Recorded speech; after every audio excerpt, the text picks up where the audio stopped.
Yeah, definitely. I think that the data that they've gathered will be pretty much proof positive that they should continue doing this. Yeah, I hope so. Yeah. So this year, big success for Gaijin Games, Thank but you. now we're moving on to next year, 2010, and I don't want to talk too much about the new games that are your games, your creations solely. However, you are featured in a game that will be releasing early next year called Super Meat Boy. Yes. Yes. Yes. Gaijin Games makes a cameo. Well, maybe not a cameo because he's a playable character. Yeah, in Super Meat Boy. That's very exciting for us. Yeah, definitely. How did that partnership all come about? Well, Edmund McMillan, one of the two Team Meat guys, is a good friend of ours. I've known him for several years. In fact, all of us have known him for a few years now, and he's just a very nice guy. And he comes over to our studio every now and then, gives us feedback on our game. He's shown us several of his games. We give him feedback too. I think that being in Santa Cruz, such a small city, with two game development studios in it that are making games for the same platform, we could easily fall into an adversarial role, and we haven't. And that's the best thing ever, because it's so inspiring to have a creative force like Edmund and Tommy come over to our studio and just nerd out with us about video games. And I can only assume and hope that they have as much fun as we do whenever we hang out. So it really came about with, I think, them really liking our games, them wanting to support the indie movement very heavily, and Edmund just IM'd me one day, and he was like, "Hey, can we put CV in our game?" And I said, "Yeah, of course, doi, let's do that." And he went in, and I haven't gotten a chance to play as CV yet, but I've played Super Meat Boy, and first of all, it's a fantastic game. Everyone who's listening, when that game comes out, you have to buy it. It is so good. So I can't wait. And just having Commander Video in there, another character that I absolutely love, obviously, I'm that much more excited about it. So that's kind of how it came about, and we couldn't be more happy. And you know what? I wouldn't be surprised if Super Meat Boy kind of ends up in our world at some point. I don't know when, but he may. Right.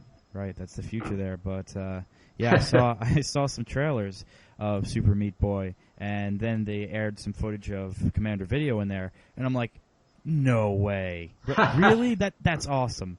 Yeah. And the fact that he's an unlockable character and that he's not just a different skin for Meat Boy is really awesome, because Meat Boy, he slides around because he's a meat bag. He's got blood and splats against the walls, so he does his thing. But Commander Video, he's up in space, and he has kind of a floating ability. Yes. And I thought that was really cool that Meat Boy does this, but Commander Video can do something there. Yeah. That he's got. can't. He's got the Princess Peach. Yeah, exactly. And he's got that crazy rainbow. It's so rad. Yeah, that's awesome. It's like following him everywhere. Yeah, it's very nice. I'm very excited. And then the other unlockable characters are going to have their own abilities as well. I don't know what they are. Yeah, that's what I figured. It's really cool because, again, it adds to that replay value where, okay, I may have beat this as Meat Boy, but if I do it as Commander Video, I can completely pwn the game in a different way. Yeah. It's neat. Well, I think that these are the types of things that are super fun.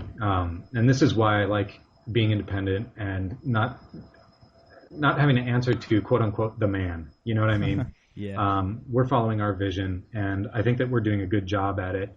And I'm seeing a lot of different independent studios doing the same thing, following their own vision, and even studios within bigger studios, like the Visceral Games folks, and they broke off, and they, from EA, and they were like, we're going to do our own thing. So people definitely want to start doing this more, and I would encourage people to try. It's worth it. Really inspiring, Yeah. And it's your proof, and other indie gamer companies, they're proof that it's possible. It's not just some dream that is unobtainable. It's quite tangible. Yeah, and it's tangible on the consoles now for the first time in a long time. If we had wanted to do this back in the, days of the GameCube or something like that, we couldn't have done it. We're three guys. We can't distribute, publish, QA, print manuals, all these things that publishers do or that first parties do, and so now with digital distribution, three dudes in a very small room can do something. And that's really, really great. Yeah. So you three dudes, while everybody is getting ready to take off for the holiday season and curl up with Commander Video by the fire, you three are heading off to Blipfest. So What is that? Well, Blipfest is the biggest music festival for the chip music scene. And these chip musicians make their music from old video game devices. So if anyone who's listening isn't familiar with the scene, check it out. There's a great website called 8-Bit Peoples, and if you go there, you can listen to a lot of this music for free. There's a lot of fantastic artists there, and they're making music with Game Boys as their instruments, or NESs, or Spectrum ZXs, if you know what that is. All of these old video game machines, and I'll tell you what, it's super cool to sit there and listen to some of this music and be reminded of games that you've played in the past, knowing full well that these are not songs from those games, but they feel like they are. So basically, you're getting a blast of nostalgia as you listen to this music, and yet it's wholly new at the same time. So Blipfest is it's a music festival where a lot of these folks come and they perform, and it's concerts every night, Thursday, Friday, and Saturday of this week at the Bell House in Brooklyn, New York. And I think they do workshops and everything, sessions and classes and stuff on Friday and Saturday. It's very affordable to go. So if you're in the area, I would highly recommend it. It's $15. Don't quote me on this, but I'm pretty sure I'm right. It's $15 for a day pass, and it's $40 for the whole thing.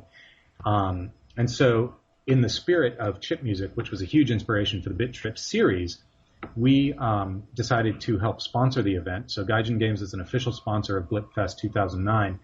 And we're going to be selling our soundtracks, some crazy T-shirts, handing out a bunch of Bit Trip stuff. And then we're going to meet with these musicians that we've worked with face-to-face for the first time. So that's really exciting. Like, all of my correspondence with these folks has been over email.